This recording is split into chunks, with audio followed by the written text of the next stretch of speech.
We've made it to 1,000 rounds with the Palmetto State Armory GF3 AK, and I wanted to give you guys an update to show you where we're at.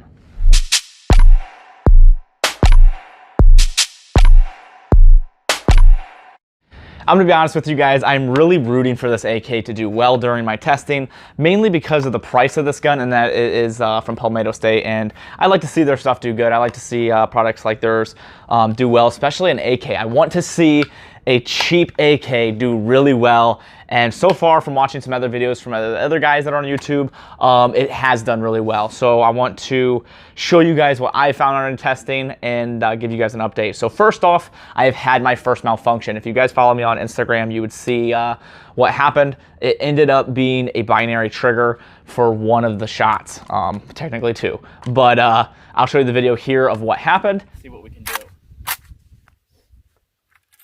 Do the same thing on buzzer, no reloads.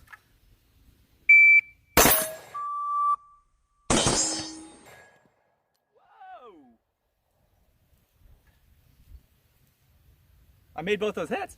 That was not good. Let's take a look at this.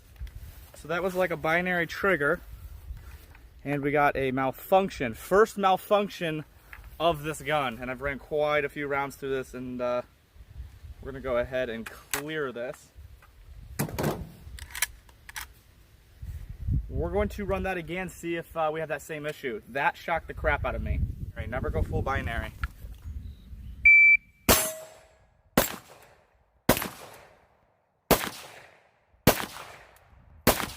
Basically, when I pulled the trigger, one shot went off, let go of the trigger, second shot went off. Now, I had a GF2, and that was the previous addition to this, and a lot of people had issues with it, and I was one of those as well. And the trigger had a lot of issues, and that's why I ended up sending it back twice for warranty work and just ended up returning it and getting my money back.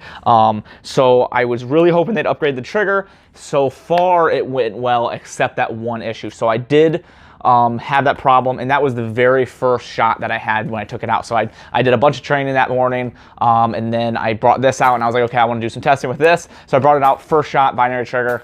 I was shocked, so then I decided to finish testing to see if it would happen again, or if it was just a one-time deal, and it did not happen again. So I only had the one issue, just the first time, and I've shot it since and haven't had that issue. So hopefully I never see that again, and maybe it was just a goofy fluke. I can't honestly tell you what happened.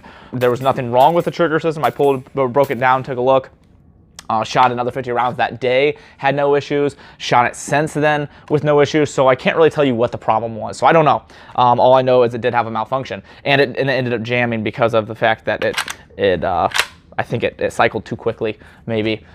So I did have that malfunction, as you saw in the video. Aside from that one malfunction, this gun has been performing great. We'll break it down here and show you guys how everything looks and how it's handling the 1,000 rounds. 1,000 rounds is not a lot of rounds, it's just a break-in period. So I just want to give you guys an update at the 1,000, and then we'll continue to climb with that and see how high we can get this without hopefully any more malfunctions. And if we do, we'll just keep updating you guys and making more videos. During testing, I was able to go out to 200 yards. That was the max I was able to take this out consistently and hit. I would like to get it up to 250 and maybe a little bit farther than that. I really don't think I'm going to be able to consistently hit with iron sights any farther than 200 yards, but I want to push it out and try. So we'll see. We'll do that one here after this point going on and see if we can do that. But I'm really happy with iron sight consistently hitting with 200 yards. Within that 100 yards, this thing hits really easily, and it's been doing well. And then I think I did another one at 150 or 180, and I was hitting pretty consistently there too. So I'm happy with the distance that I put on it. Future plans for this, we've only put a BD3 AK on this from Meridian Defense. That's the only upgrade so far. What I would like to do is maybe get some kind of foregrip hand stop. Maybe, I don't know yet. That's not really a dead set. Maybe do something with that. I want to get an RS Regulate mount for this that'll go over, and then probably a Holosun 504 or one of the Holosun optics, put it on this and kind of make this more of a tactical modernized AK, Gucci it out a little bit. But I already have my old school AK with iron sights, the Yugoslavian downstairs, so I really don't need another one. So I kind of want to, you know, since I already got the Magpul furniture, I kind of want to tack this one out a little bit. So I'm going to put an optic on it, make it as accurate as possible and tactical as possible, and we'll run it like that. But for right now, we're just going to keep running it as stock as possible for probably another 500 to 1,000 rounds, and then we'll throw some stuff on it and have a little fun with it.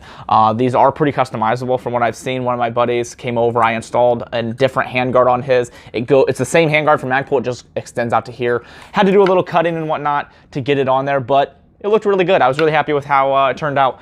I think I might have a video of it here, but customizable. If you want to change things up a little bit, you can. I really like this Magpul furniture on this one. If I didn't have an AK previously, I probably would have went with wood just to get that really old school AK look. But since I already had one, I kind of want to get the more, you know, useful in my mind. You know, you've got the folding stock, you've got the adjustable stock, so it looks good and it's pretty tactical and sharp. So far, really happy with this build. Again, really not a ton to give you guys an update on. It's performed well for the first 1,000. I'm happy with it. I hope it continues to perform, and I just wanted to give you guys an update on the plans with this build and what we're going to be doing. So there you go. If you guys are interested in this gun, check out Palmetto State Armory. You can find these on sale quite often, but they do sell out quickly because they're quite popular now that they have the forged parts on there. Huge benefit, something a lot of people have been wanting, and I'm glad they listened and did it. So like I said, really rooting for this gun. I think they have done well with it, and with my testing so far, only one malfunction. I'm happy with that as long as it doesn't continue. If it continues, then we're gonna have to go from there and decide what we want to do. But one malfunction I'm okay with. Maybe it was a fluke, maybe not. But if you guys want to help out the page, go ahead and check out the link down in the description. If you guys want to purchase your own, follow the Palmetto State link, or if you want to search from Brownells, Aero Precision, follow those links. Anything you purchase using my link helps me out a ton. It shows that I'm bringing flow to those pages, and it gives me a small kickback every purchase you make. So nothing huge, just enough for me to help purchase ammo, camera equipment, editing software, things to make my videos better for you guys. If not, I just appreciate you guys watching the videos, liking, comment, sharing, subscribing. It really helps out a lot. Check out us on Instagram. I will continue updating you guys on this gun on there as well, and I appreciate you guys. Thank you so much.